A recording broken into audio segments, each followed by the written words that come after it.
x moins 1 exposant 4.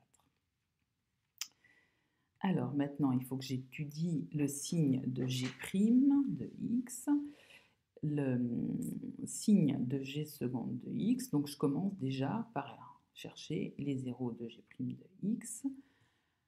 Une fraction est nulle si et seulement si son numérateur est nul. C'est pour ça que je ne me préoccupe pas du dénominateur, parce qu'il ne faut pas oublier qu'à partir du moment où j'écris ça, ça veut dire que g' de x existe.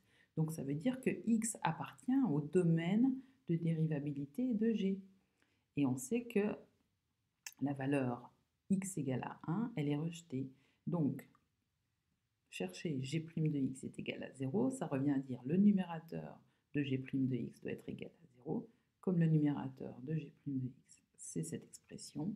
Je retrouve donc cette expression doit être égale à 0. Je mets x carré en évidence, là-dedans. J'obtiens x carré fois, entre parenthèses, x moins 3 égale à 0. J'utilise la règle du produit nul. Un produit est nul si et seulement si l'un des facteurs est nul. Donc c'est pour ça que je dois avoir x au carré égale à 0 ou x moins 3 égale à 0. Pour que x au carré soit égal à 0, il faut que x soit égal à 0. Et pour que x moins 3 soit égal à 0, il faut que x soit égal à 3. Je fais la même chose pour trouver les zéros de la dérivée seconde de g seconde de x. Comme g seconde de x est égal à 6x sur x moins 1 puissance 4, j'utilise encore le fait que une fraction est nulle si et seulement si son numérateur est nul. Donc c'est pour ça qu'ici, j'ai simplement 6x égale à 0. Et pour que 6x soit égal à 0, il faut que x soit égal à 0 sur 6. Mais 0 sur 6, c'est 0. Donc j'ai trouvé les zéros de ma dérivée, les zéros de ma dérivée seconde. Maintenant, j'étudie le signe de g' de x. Mais cette fois-ci, ce n'est pas comme pour trouver les zéros de g' de x. Il faut que j'étudie le signe de la fraction qui représente g' de x. Et ici, si vous regardez bien, la différence entre l'écriture de g' de x qui est ici et celle que j'ai mise plus bas, c'est que j'ai mis x au carré en évidence au numérateur.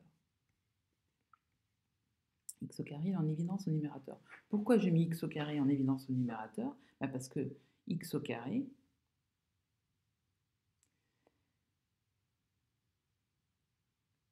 ça va être... je vais y arriver, pardon. X au carré, ça va être...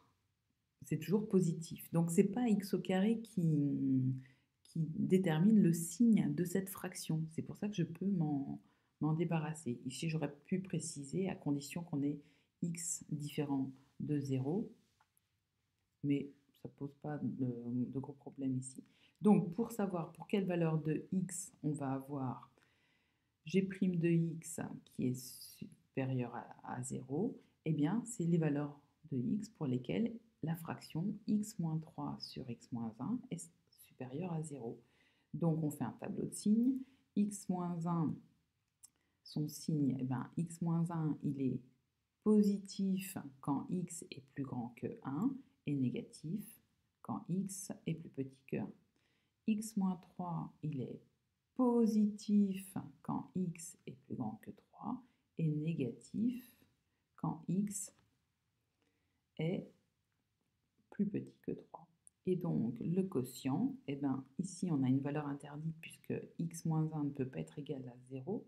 Donc, x ne peut pas être égal à 1. C'est pour ça qu'il y a les doubles barres. Là, le numérateur et le dénominateur sont négatifs, donc la fraction est positive. Ici, le numérateur et le dénominateur sont de signe contraire, donc la fraction est négative. Ici, le numérateur est nul, donc la fraction est nulle. Et dans cette partie-là, le numérateur et le dénominateur sont, le dénominateur et le numérateur sont positifs, donc la fraction est positive. Et donc on peut en déduire ici, g' de x est positive pour des valeurs de x qui sont plus petites que 1, plus grandes que 3. Et du coup, on peut on peut faire le tableau, remplir le tableau de signes avec le signe de g seconde de x. On sait que pour x égale à 0, g seconde de x vaut 0. On sait que... ah, excusez-moi, je suis en train de confondre. Ce tableau-là, il sert à compléter la ligne pour le signe de g' de x. C'est pour ça que je me disais, tiens, il y a un problème. Donc, on a g' de x qui vaut 0 quand x vaut 0, g' de x qui est positive quand cette fraction est positive, donc c'est pour ça qu'ici on a du positif. On est toujours là pour des valeurs de x qui sont plus petites que 1, donc c'est pour ça qu'ici on a un positif. On a notre valeur interdite, 1, et ici, pour x compris entre 1 et 3, g' de x est négatif, donc c'est pour ça qu'ici on a un négatif.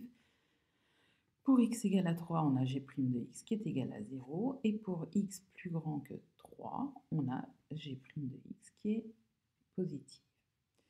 On fait la même chose pour le signe de g seconde de x en utilisant, en fait, pour g seconde de x, le signe de g seconde de x, comme g seconde de x est égal à 6x sur x moins 1 puissance 4, x moins 1 puissance 4, ce sera toujours positif, donc g seconde de x est du même signe que x. C'est pour ça que le signe de g seconde de x, c'est plus simple. Quand x est négatif, c'est-à-dire plus petit que 0, g seconde de x est négative. Et quand x est positif, c'est-à-dire plus grand que 0, g seconde de x est positive. Alors, une fois qu'on a complété les lignes, ces deux lignes du tableau, eh bien, on peut en déduire que g